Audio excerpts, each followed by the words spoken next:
O que nós vamos ler aqui em Gálatas 5, meus irmãos, é uma resposta a todos aqueles que desejam fluírem no Espírito Santo. É uma resposta a todos aqueles que desejam serem, como Paulo diz, embaixadores do reino. É uma resposta para todos aqueles que querem fluir nos dons do Espírito. É uma resposta para todos aqueles que querem ser usados pelo Espírito de Deus. E eu espero que esse seja você, amém? Que deseja experimentar o sobrenatural de Deus. Sabe, que deseja de fato viver as promessas que o Eterno tem feito a nós, que deseja não só batizar nas águas, mas que deseja ser batizado com o Espírito Santo, que deseja não só ser batizado com o Espírito Santo, mas ser cheio do Espírito Santo, que deseja não só ser cheio do Espírito Santo, mas se tornar pleno do Espírito Santo. Isso aconteceu com a igreja. Foram batizados, em Atos 2 foram cheios do Espírito, em Atos 4 tornaram-se plenos do Espírito. Pessoas usadas, pessoas que diziam, eu não tenho prata e nem ouro. Aí você vai dizer, não, esse eu não quero ser não. Mas que diziam, eu não tenho prata e nem ouro, mas o que eu tenho eu te dou, levanta e anda. Carregar algo de mais valor do que a prata e o ouro. E se Deus assim permitir, também a prata e o ouro. Mas carregar algo de mais valor, que desejam serem um canal do reino do céu na terra. Essa é a vontade de Deus, irmão.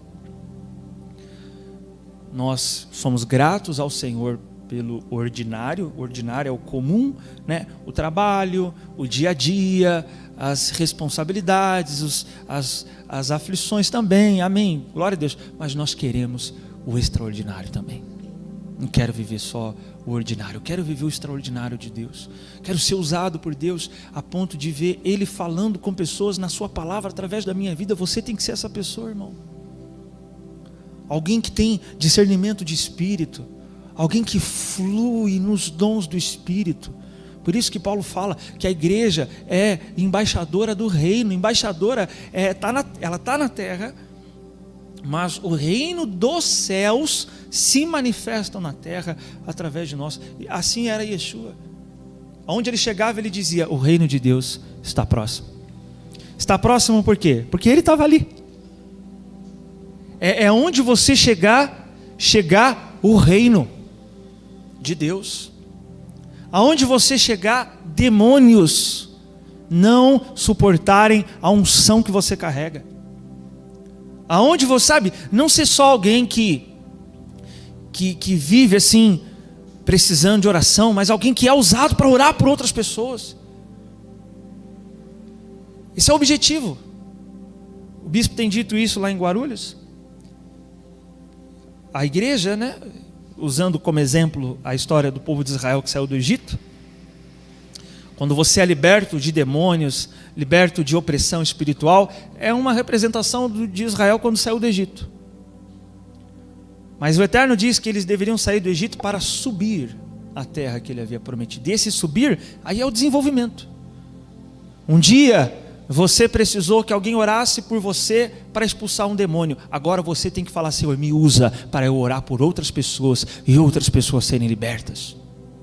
Sabe, você está numa posição, de fato, como dissemos alguns domingos atrás e amadurecemos um pouco mais na célula, de sacerdote, que manifesta o reino de Deus. E aqui em Gálatas é uma resposta para quem deseja isso. Porque em Gálatas nós vamos descobrir, no capítulo 5, o que nos impede de viver isso. O que não deixa viver isso. O que não nos deixa viver isso. Sabe, muitas vezes nos reunirmos e de fato presenciarmos os céus abertos. canção que nós declaramos, que os céus fechados se abram, é uma expressão de um desejo que há em nosso coração, mas que isso se torne uma realidade, os céus se abram em nosso meio. Mas nós vamos ver aqui em Gálatas o que nos impede de viver isso. Gálatas 5, versículo 16. Portanto, vos afirmo, vivei pelo Espírito, e de forma alguma satisfareis as vontades da carne. Porquanto a carne luta contra o Espírito, e o Espírito contra a carne. Eles se opõem um ao outro, de modo que não conseguis fazer o que quereis. Tudo isso que eu acabei de afirmar, o desejo de ser usado por Deus, o desejo de ser cheio do Espírito Santo, o desejo de ver o sobrenatural de Deus acontecendo, o desejo de viver o extraordinário de Deus, o desejo de se tornar pleno do Espírito, o desejo de ver os dons do Espírito se manifestando através de nós. Esse desejo não é realizado, nós não conseguimos, por culpa de quem?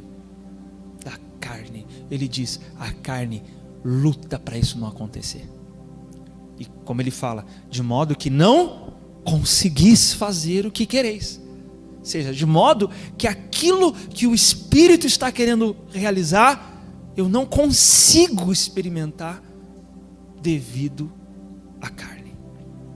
Por isso Paulo chega ao extremo de dizer que a carne, ela luta. Irmãos, a ideia é que a carne está comprometida com uma missão. Veja, enquanto você, no seu espírito, tem um propósito, eu quero o reino de Deus, eu desejo manifestar o reino de Deus, eu desejo ser cheio do Espírito de Deus. Esse é o compromisso que há no teu espírito. Mas na tua carne há um outro compromisso, e ela está comprometida com isso, que é, eu não vou deixar isso acontecer, eu vou lutar. E Paulo diz isso, a carne luta, eu vou lutar para que isso não aconteça. Portanto, o empecilho para a manifestação do reino através de nós, o impedimento para o fluir do Espírito através de nós, é a nossa própria carne. De modo que muitas vezes nós não desfrutamos o que podemos desfrutar. E isso é o que me chama mais atenção, irmão. E o que muitas vezes me conduz a um clamor e a uma busca mais intensa. Saber que há mais do Espírito para recebermos e desfrutarmos. Eu não sei você, mas eu carrego essa convicção em meu coração. Nós experimentamos manifestações do Espírito quando estamos reunidos num culto, mas quando acaba o culto eu saio com a sensação, podia ter sido mais forte, podia ter acontecido mais coisa, podia ter sido, porque eu sei que tem mais. E você tem que carregar isso, porque o dia que você chegar à ideia de que não há mais do Espírito de Deus para você receber, aí é uma prova de realmente que a carne já conseguiu vencer você. Porque enquanto você está no Espírito, você sabe o quanto do Espírito você ainda pode receber, e o quanto do Espírito, no Espírito você ainda pode fluir. Amém, meus irmãos? Quem carrega essa convicção que há mais do Espírito? Eu posso viver mais em Deus, eu posso fluir mais no Espírito, eu posso ser mais usado, eu sei que pode. E justamente por isso Paulo traz essa palavra em Gálatas. A carne é o que está impedindo. Quando não há um fluir do Espírito como gostaríamos, por exemplo, num dia ou em qualquer situação, a responsabilidade é da carne. Veja só, vamos lá. Ele diz assim, no versículo 18: contudo, se sois guiados pelo Espírito, já não estáis subjugados pela lei. Ora, as obras da carne são manifestas: imoralidade sexual, impureza, libertinagem, idolatria, feitiçaria, ódio, discórdia, ciúmes, ira, egoísmo, dissensão, facção, inveja, embriaguez, orgias e tudo quanto se pareça com essas perversidades, contra as quais vos advirto, como já vos preveni antes. Diga comigo: os que as praticam não herdarão o reino de Deus. Percebe então, mais uma vez, o Espírito não flui quando estamos na carne.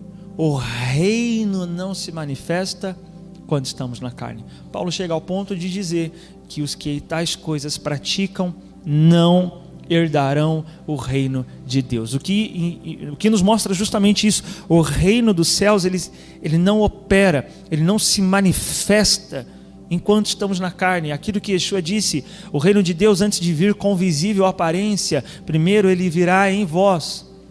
Quando questionaram a ele: onde está o reino que você fala? Ele diz: não vai dizer assim, aqui ou ali, porque o reino de Deus está dentro de vós. E por que esse reino não se manifesta então?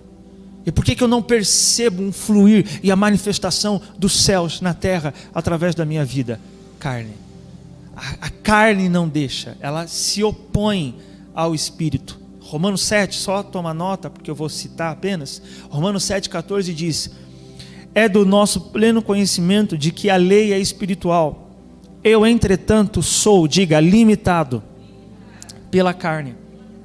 Limitado. Então veja, você percebe um limite que você não rompe por causa da carne.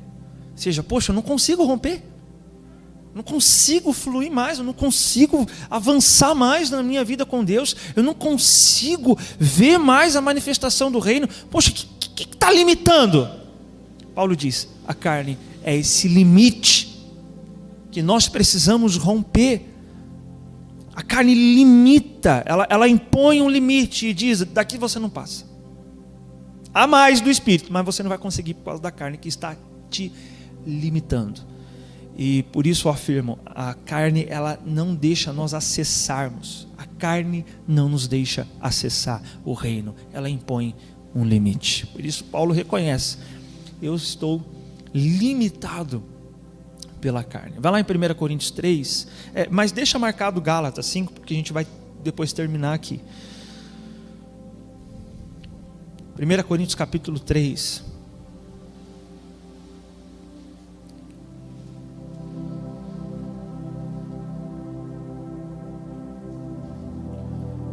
Olha a que ponto Paulo chega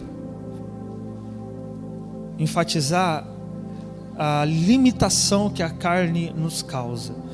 1 Coríntios 3 diz assim: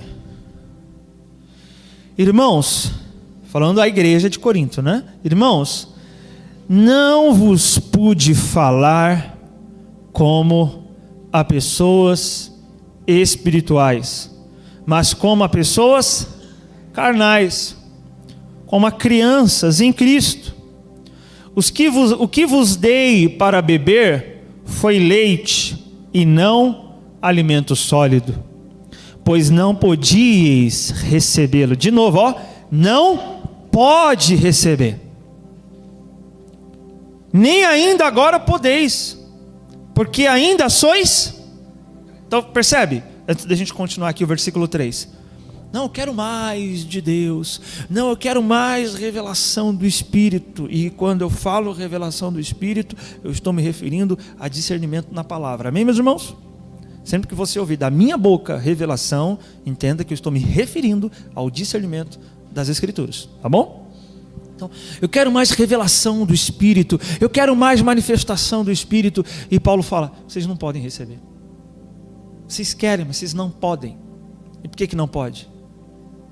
Ele fala, porque sois carnais. A carne não deixa vocês receberem. Ele diz, versículo 3, vamos lá. Porque ainda sois carnais, visto que campeia entre vós todo tipo de inveja, discórdia. Por acaso não estáis sendo carnais? Vivendo de acordo com os padrões exclusivamente humanos? Percebe que Paulo, ele começa falando sobre o alimento. Ele diz, eu tive que dar a vocês leite e não alimento sólido. Isso é uma referência ao que, meus irmãos? Leite e alimento sólido. O que ele quer dizer com isso? Que eles não podiam tomar leite, eles tinham problema com lactose? Ou que eles não podiam comer carne? Não. O que é o leite e o que é o alimento sólido? Nas Escrituras. Não, sim, mas o que representa o leite? Ele fala, eu tive que dar leite para vocês. O que é isso?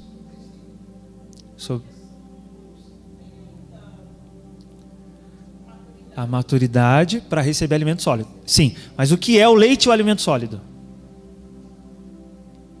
É o que você já citou. É o ensino. O que é o leite? Coisa rasa. Eu tenho que pregar o mínimo. O que eu vou explicar tem que ser coisas fáceis e muito rasas. E o alimento sólido então seria o quê? Ensinamentos mais fortes. Veja que ele fala para a igreja de Corinto, tem alguém que subiu ao terceiro céu, ele ouviu palavras lá que eu não posso falar.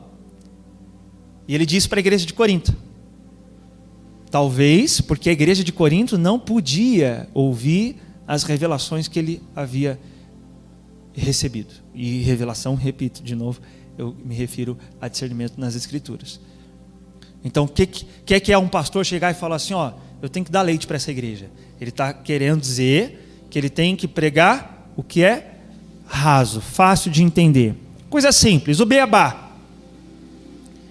Se for tentar entrar em assuntos mais profundos nas Escrituras, que no caso então seria o alimento sólido. Então, líquido e sólido é uma referência ao ensino. O líquido são ensinos iniciais, seria o caso, seria algo dado a um neófito que acabou de se converter, e o sólido seria um discernimento mais profundo. Isso é dito também em Hebreus, né? Hebreus, ele fala assim, vocês já tinham que estar recebendo o que é sólido, mas vocês não podem. Já deviam ser mestres, mas não dá, porque vocês têm que ficar falando sempre as mesmas coisas. Então isso é uma referência à pregação da palavra. Amém? Paulo estava dizendo, a pregação não flui nessa igreja por causa do que, irmão? Por causa da carne, eles são carnais. E quem é que estava pregando para eles? Paulo. Quem é que estava pregando para eles? Quem é que disse, eu tenho que dar leite para vocês e não alimento? Paulo. Então quem é que estava pregando na igreja de Corinto? Para a igreja de Corinto, aqui nessa carta. Paulo. Você acha que faltava capacidade em Paulo para pregar? Não. Por que ele não conseguiu pregar como gostaria em Corinto? Por causa da igreja que estava na carne. O que isso nos mostra, irmãos? Que muitas vezes a pregação numa igreja não avança, não é por causa do pregador que não tem conteúdo para passar. Pode ser também, às vezes não é. Às vezes é porque a igreja está na carne, e aí o Espírito não entrega. Porque se entregar, as pessoas não vão discernir e vai entender tudo errado e vai acabar fazendo até mal. Como querer dar alimento sólido para uma criança, como ele mesmo fala, vocês ainda são crianças. Você percebe então, que se nós formos uma igreja carnal, nem mesmo entendimento na palavra a gente vai ter?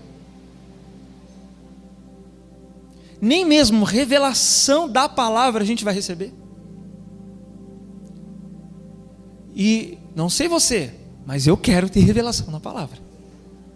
Mas eu quero que o Espírito de Deus tenha liberdade aqui para nos trazer discernimentos profundos na palavra. E eu não quero que a carne nos impeça de atingir esse objetivo. Amém, meus irmãos? Mas adianta digamos, o pastor não está na carne e a igreja está, não adianta. Porque Paulo certamente não estava na carne, mas a igreja estava. Então, não dá. O problema não era Paulo, era a igreja. E eu não estou me referindo a isso para querer dizer que eu estou no Espírito e vocês na carne, mas eu estou tomando como exemplo que todos nós precisamos estar no Espírito, todos nós. O objetivo, irmãos, é que você, quando chegar aqui, não chegue aqui para, agora eu vou entrar no Espírito. É que você já chegue aqui no Espírito. Paulo diz, ande no Espírito, viva no Espírito. Porque se você passa uma semana inteira na carne e acredita que quando chegar no domingo você vai conseguir entrar no Espírito, você está enganado. Você não vai. Por isso Paulo fala, viva no Espírito. Porque a direção do Espírito está para aquele que anda no Espírito, para aquele que vive no Espírito. Amém, meus irmãos?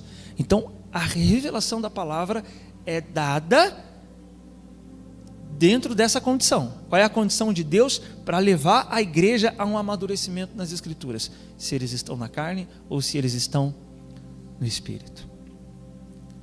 E esse era o empecilho. Tem um texto que eu quero citar. Você pode tomar nota para ler depois. É Deuteronômio 10, versículo 16. Que fala justamente da carne ser esse impedimento. Olha só.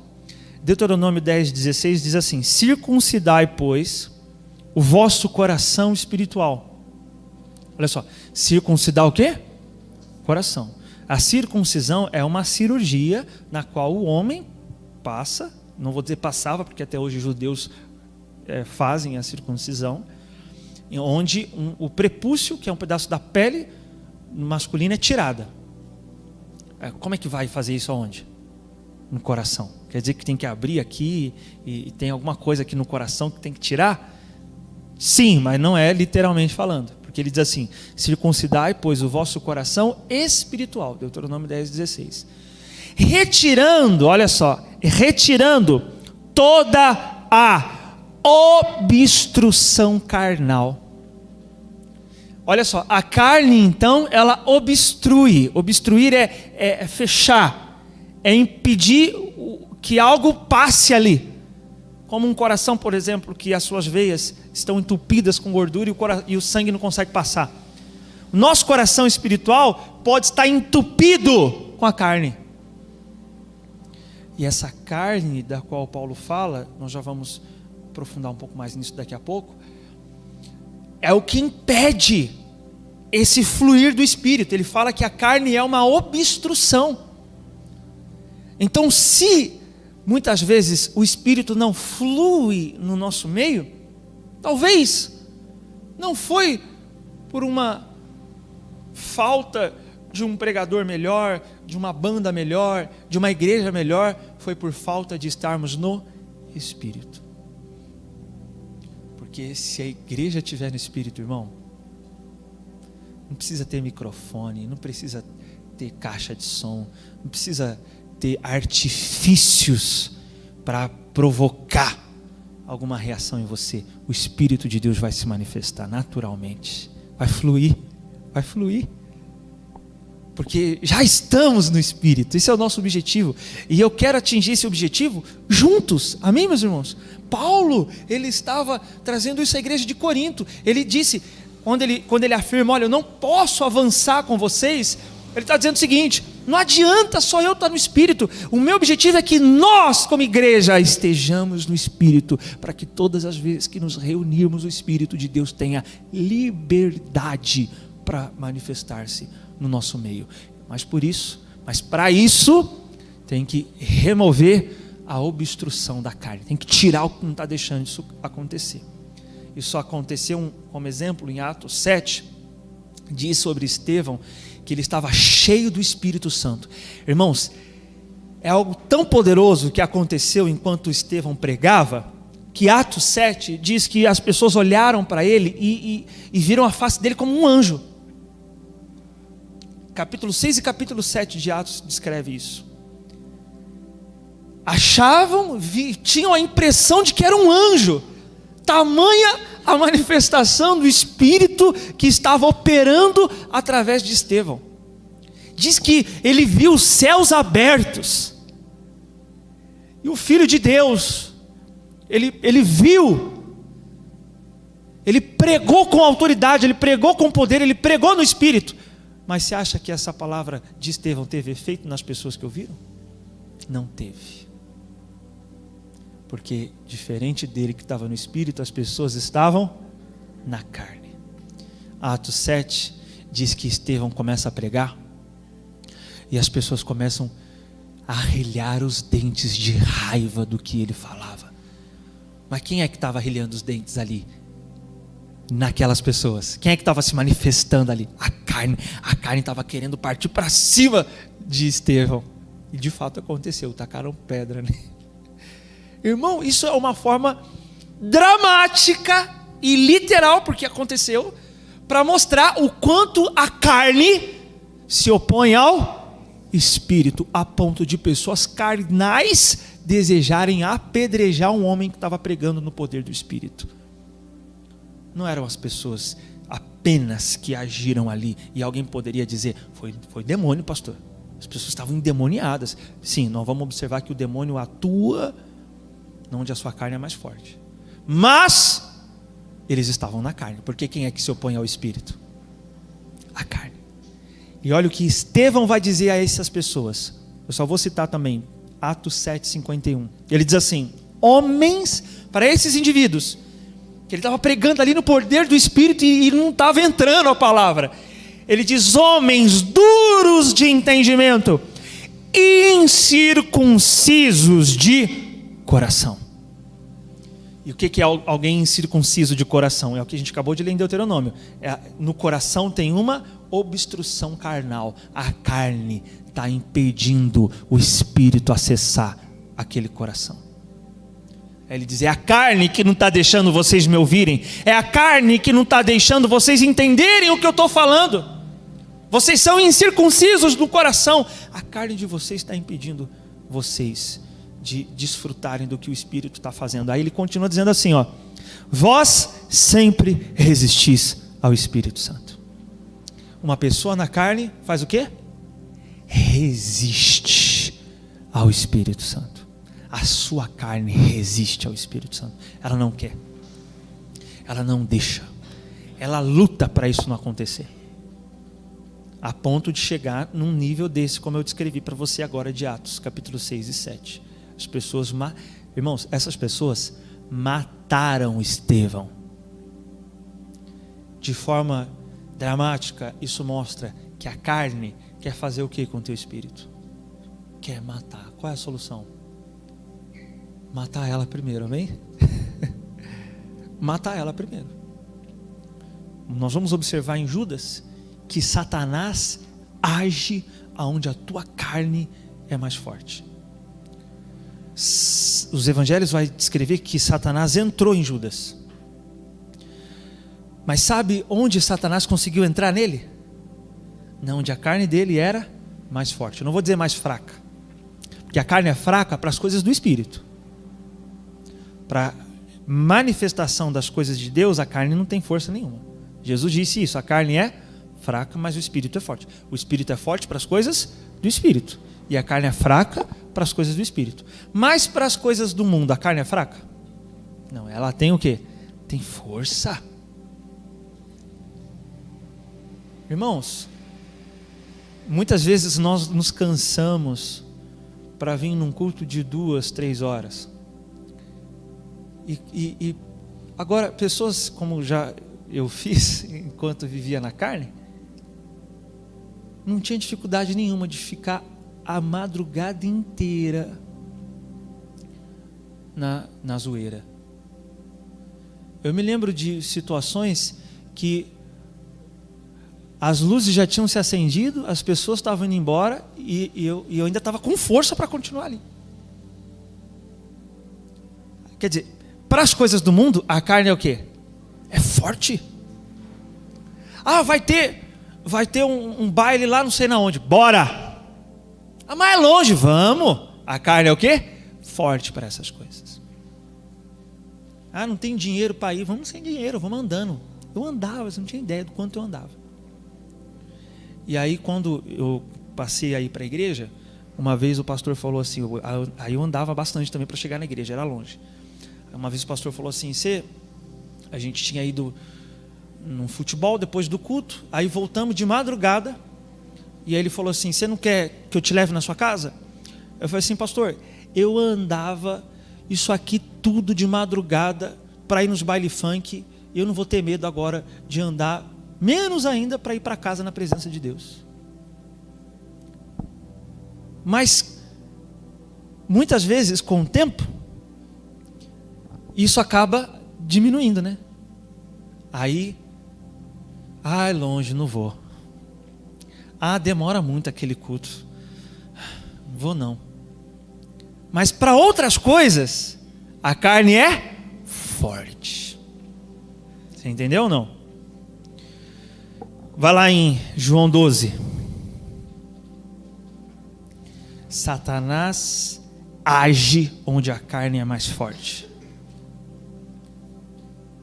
João 12.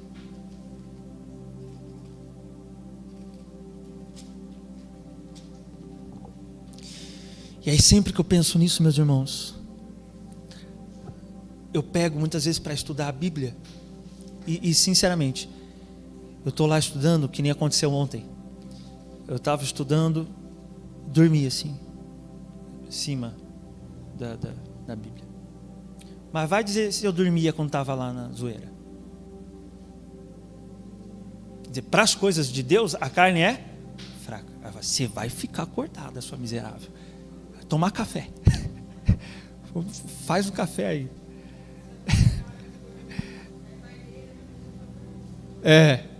Vai assistir o culto. Enfim, e assim para essas coisas, a nossa carne é fraca. Mas para as coisas do mundo, ela é forte. No jogo do Brasil, ela grita. Pula. Não é verdade? Tem gente que vendeu o que tinha aí para poder ir lá no Catar ver o Brasil jogar. Mas vê se faz o mesmo para, por exemplo, investir num estudo, num curso sobre a palavra, num culto que ela vai, enfim, é muito menos, é pouco que a carne faz, porque para as coisas do Espírito ela é fraca. João 12. Ainda bem que o próximo jogo não é no dia de culto, né, gente? João 12, vamos lá, diz assim, no versículo 3, João 12, eu sei que não pedi para você marcar, mas vamos lá. Maria pegou uma libra de bálsamo,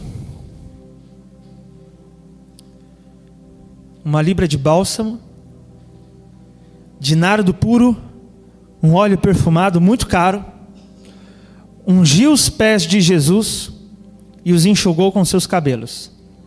E a casa encheu-se com a fragrância daquele bálsamo. Mas um de seus discípulos, Judas Iscariotes, filho de Simão, que mais tarde iria traí-lo, objetou: por que este bálsamo perfumado não foi vendido por 300 denários e dado aos pobres? Que pessoa boa, né? E que espiritual. Olha só, King James comenta que 300 denários, ele fala, tem um comentário aqui na King James que fala assim, 1 denário era uma moeda de prata equivalente a um dia de trabalho braçal. Então 300 denários era equivalente a quase um ano de trabalho. Era muito dinheiro.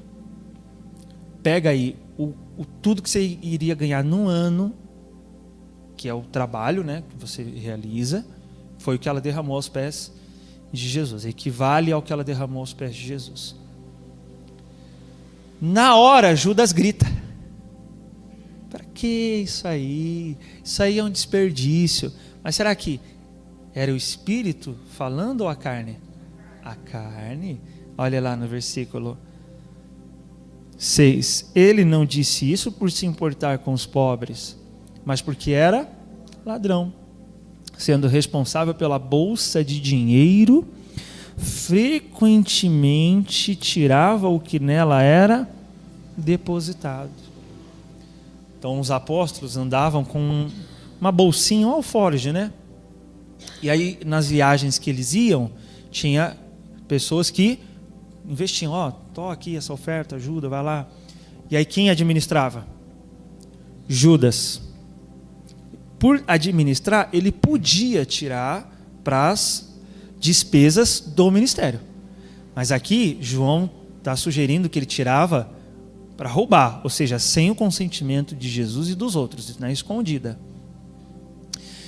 Então, aonde a carne dele era mais forte? Na ganância, né? Só quero mais, quero ter mais. E aí ele viu naquilo uma oportunidade de ter mais, de roubar mais. Se aí for necessário roubar Jesus, eu roubo Jesus para ter mais. Assim era Judas. A carne dele era forte na ganância. E para alguns ainda hoje a carne é forte nesse aspecto. Para outros a carne é forte em outras áreas. Muito bem. Descobrimos então que a carne de Judas era forte na ganância, no interesse apenas pelo dinheiro. Vai lá agora em Lucas 22. Só voltar aí um pouquinho. Está antes de João, né? O Evangelho de Lucas é antes de João. Então Lucas 22, no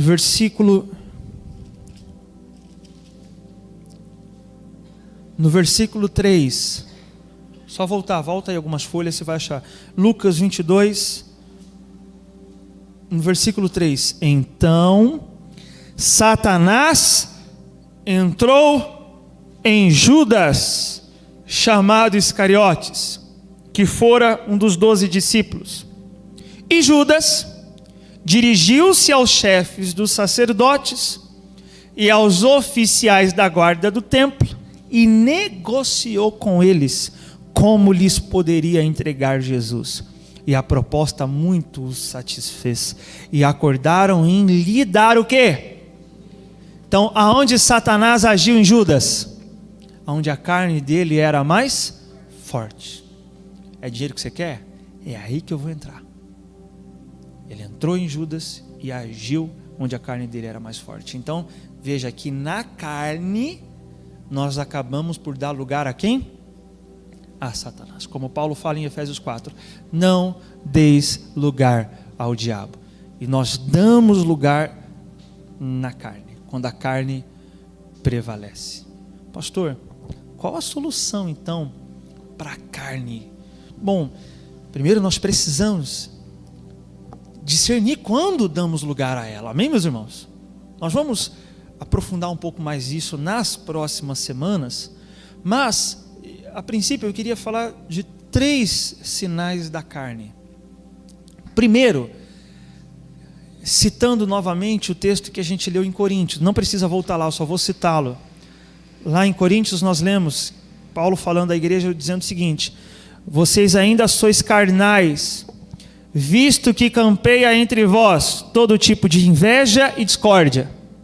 Então veja, havia discórdia na igreja. Então isso era um sinal de que a igreja estava na carne. Então na carne nós não conseguimos ter comunhão com a igreja. Fui para a igreja, entrei em discórdia lá, arrumei briga com todo mundo. Fui para outra igreja, arrumei discórdia lá também. Fui para outra igreja, arrumei discórdia também. Quer saber? Eu vou ser um desigrejado, vou servir Deus sozinho. Geralmente quem diz isso é porque não consegue viver em comunhão com a igreja. Isso é um sinal do que, irmãos? Da carne. Aí a carne vai dizer, não, é a igreja. Pode ser, tem igreja que realmente é todo mundo carnal, é uma fofoca para todo lado, é um falando mal do outro, é um competindo com o outro. Isso é uma igreja o que, irmãos? Carnal. Mas eu posso estar numa igreja, não estar numa igreja assim, e eu levar isso para a igreja, se eu estiver na carne. Mas se a igreja for espiritual, a igreja mata essa carne, amém, gente? A igreja mata, não a pessoa, mas a carne dela. Mas nós temos que ter esse discernimento. A igreja de Corinto estava na carne, porque havia discórdia. Tiago vai dizer, capítulo 4 de Tiago, vou citar apenas, versículo 1, ele fala: de onde vêm as batalhas e os desentendimentos que há entre vós? De onde? Senão das paixões que guerreiam dentro de vós, ou seja, da carne. Ele de novo fala sobre a divisão na igreja, o desentendimento entre os irmãos, e Tiago fala, isso daí é porque vocês estão na carne. Ainda em Coríntios, uma outra evidência da carne é que ela se apaixona pelos padrões do mundo, ela segue os padrões do mundo. Novamente citando Coríntios, 1 Coríntios 3, ele fala, por acaso não estáis sendo carnais, vivendo de acordo com os padrões exclusivamente mundanos? Então, na carne, eu não sigo os padrões do reino, o padrão da palavra. Eu me moldo segundo os padrões mundanos. Então, eu sigo as tendências do mundo. Eu sigo a opinião do mundo. Eu me adequo aos padrões do mundo. Essa é a carne. A carne, quem está na carne é assim, ela segue o padrão do mundo. E, obviamente, está na carne quando nós vivemos na prática das obras da carne. E aí Paulo vai descrever uma série delas: imoralidade sexual, impureza, libertinagem, idolatria, feitiçaria, ódio, discórdia, ciúmes, ira, egoísmo, dissensão, facção, inveja, embriaguez, orgia e tudo quanto se pareça com essas perversidades. Irmãos, com o intuito de nós não nos rendermos à carne, com o intuito de nós vencermos a carne, com o intuito de nós nos prepararmos para entrarmos 2023 no Espírito, nós vamos no próximo domingo descrever mais detalhadamente sobre essas obras manifestadas da carne, para que a gente possa não dar lugar a ela. Amém, meus irmãos? O cajado vai descer, amém? Tô brincando. A espada vai cortar aqui e aí ao mesmo tempo. Mas se eu vivo em discórdia, se eu sigo os padrões do mundo e se as obras da carne são frequentes na minha vida, é óbvio, eu estou na carne. O que fazer com ela? Bom, vamos voltar lá em Gálatas, como eu disse que nós íamos voltar lá, né? Gálatas 5. Só para ler um versículo. Versículo 24.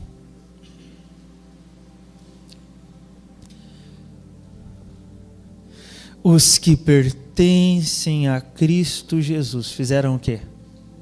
Crucificaram a carne com as suas paixões e os seus desejos. Irmãos, qual a solução para a carne? Crucificar ela. Quando Yeshua nos ordena, se você quer vir após mim, tome a sua cruz. Para que é a cruz?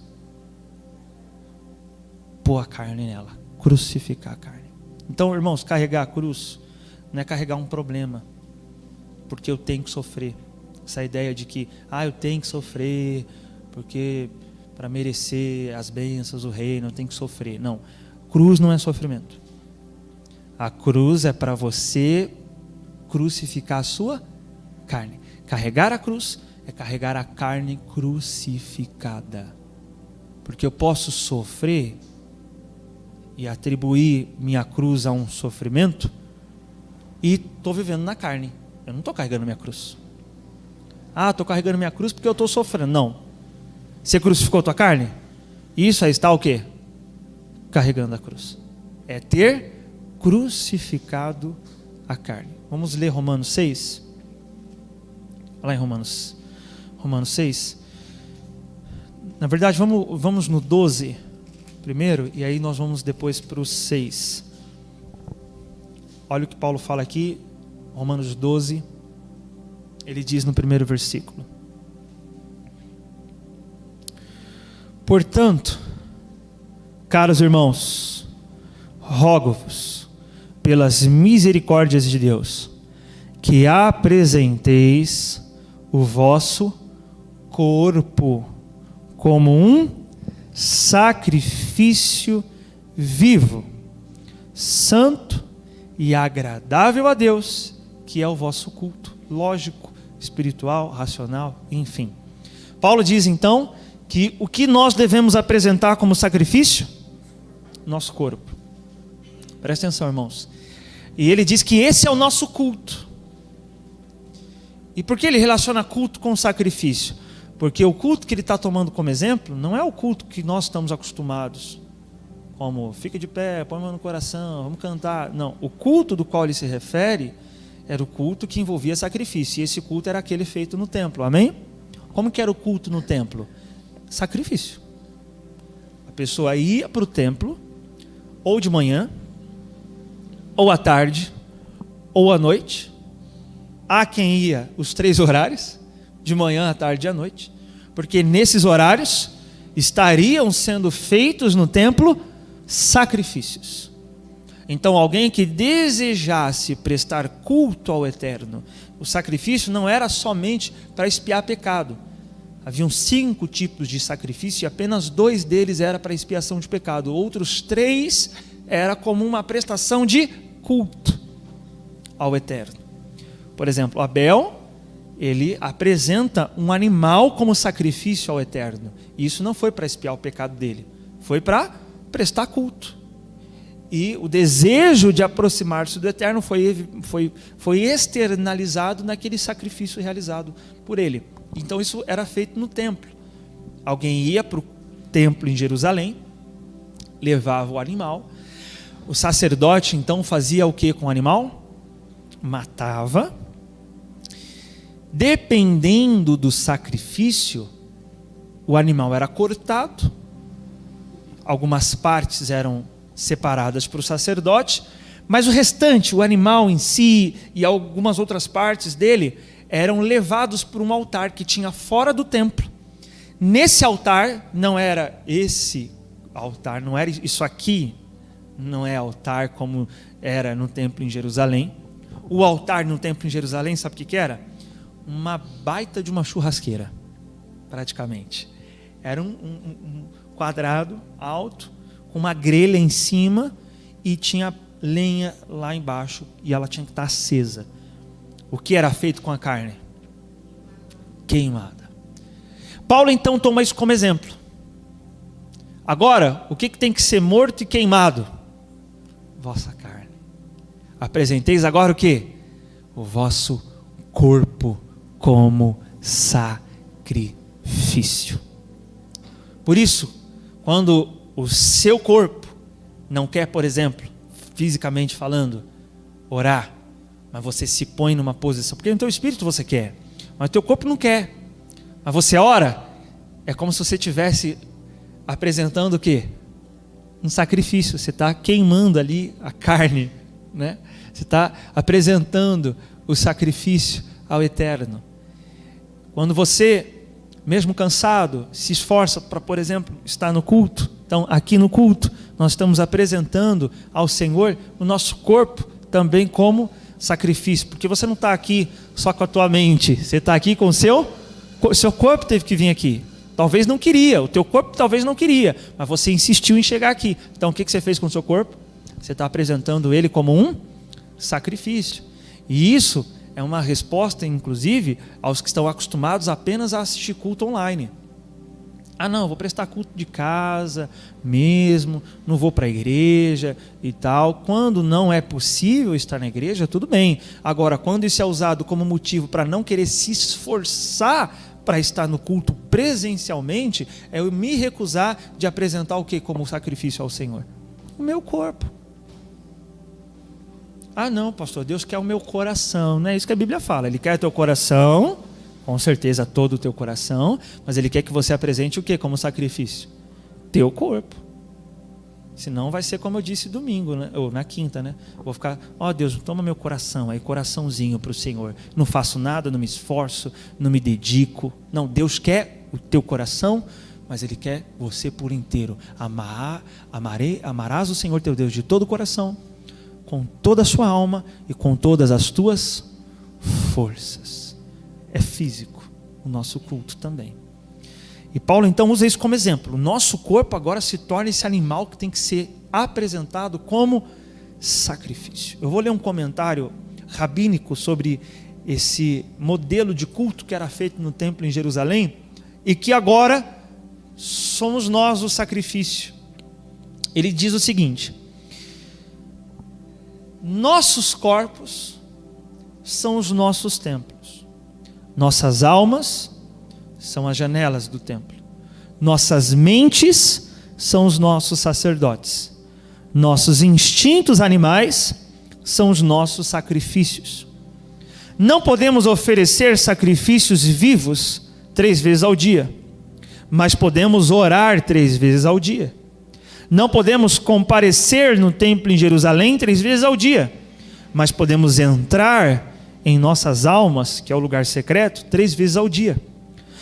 Não podemos sacrificar animais no altar em Jerusalém, mas podemos sacrificar nossos animais interiores, nossos hormônios, nossos desejos, nossas compulsões animalescas. Não podemos encontrar Deus em Jerusalém, mas devemos encontrá-lo dentro de nós. Então, quando, por exemplo, como Yeshua nos diz, se alguém te ofender, dá outra face. O que é isso? Se alguém te ofende, a tua carne vai querer vingança. E você nega essa vingança, então você fez um sacrifício. Isso foi um sacrifício para Deus. E Ele recebe esse sacrifício como um culto que você prestou a Ele. Amém, meus irmãos? E por aí vai. Veja aqui agora no capítulo 6 de Romanos. Capítulo 6, no versículo 5. Diz assim: se desse modo fomos unidos a Ele na semelhança da sua morte, com toda certeza o seremos também na semelhança da sua ressurreição. Veja, eu tenho que me unir a Jesus a uma morte semelhante à dele. E como foi a morte dele? Crucificada. Então assim nós também devemos ser mortos. Como assim? Quer dizer que então eu só vou ter parte na ressurreição se eu morrer crucificado? Vamos ler de novo. Se desse modo fomos unidos a Ele na semelhança da sua, ou seja, a nossa morte tem que ser semelhante à dele, com toda certeza o seremos também na semelhança da sua ressurreição. Mas olha o que é morto semelhantemente à morte de Cristo. Pois temos conhecimento de que a nossa velha humanidade em Adão foi crucificada com Ele, a fim de que o corpo sujeito ao pecado fosse destruído, para que nunca mais venhamos a servir ao pecado. Diga amém, meus irmãos.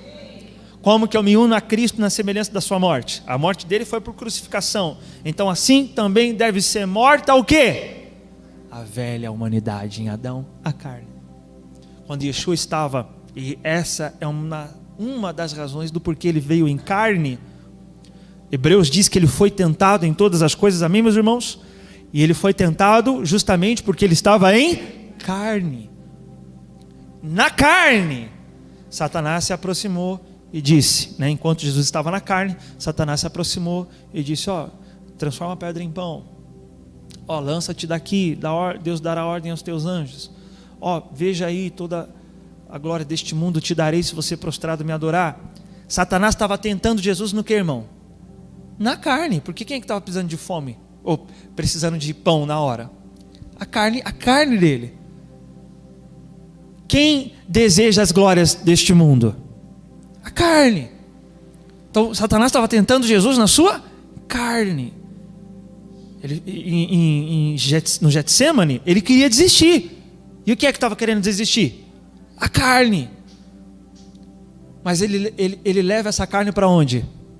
Para a cruz. Então na cruz, um dos motivos dele ter se feito carne é esse: olha o que tem que ser feito com a carne, olha o que tem que ser feito com essa natureza adâmica, tem que ser crucificada. Em outras palavras, vai doer sacrificar a carne. E é por isso que Paulo diz, é um sacrifício. E se eu desejo fluir no Espírito de Deus, a única resposta para quem quer isso é: crucifique a tua carne. Paulo diz que se nós fizermos isso, nós iremos nos assemelhar a Ele em sua ressurreição. Se nós nos assemelhamos com Ele na sua morte, nós vamos nos assemelhar com Ele na sua ressurreição. Sabe o que é isso? Se você crucificar a tua carne, o Cristo ressurreto vai se manifestar em você. Cristo vai operar através de você. Como Paulo fala, eu estou crucificado com Cristo, logo já não sou eu quem vivo, Cristo vive em mim. Por que Cristo fluía através de Paulo? Porque a carne de Paulo estava crucificada. Essa é a resposta para quem quer fluir no Espírito de Deus. E certamente que a carne vai querer sair da cruz, vai querer se manifestar novamente, mas Cristo em você te dará força para vencer e sobrepujar a sua carne. Sabe onde isso foi simbolizado? Quando Jesus está entrando em Jerusalém e ele monta num jumentinho. Uma das explicações simbólicas por trás desse evento é que o jumento representando o animal em nós e Cristo representando Ele em nós. E Ele em nós tem domínio sobre os nossos instintos animais. Cristo em você te dará força para vencer a sua carne, mas o sacrifício dela tem que ser feito. Amém, meus irmãos? Fique de pé no seu lugar.